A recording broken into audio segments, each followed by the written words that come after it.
शैक्षणिक साहित्य तयार केलं। तुम्हाला विचार पडला असेल की हे शैक्षणिक साहित्य कशासाठी आहे, तर या साहित्याचा उपयोग आपण आपल्या अभ्यासक्रमात करू शकतो।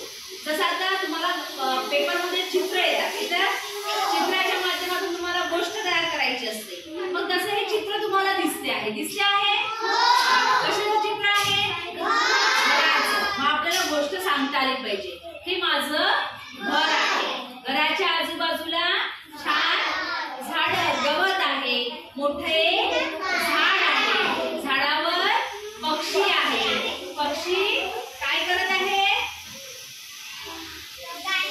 गाणी गात आहे।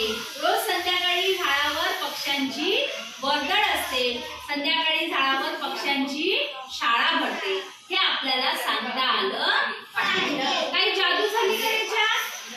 काय जादू झाली सांगा बरं मला। चित्र आधी कसं होतं, ब्लॅक अँड व्हाईट होतं आणि हळूहळू ते चित्र कसं होत गेलं, कलरफुल होत गेलं। अशा पद्धतीचं शैक्षणिक साहित्य तुम्ही सुद्धा तुमच्या घरी करू शकता।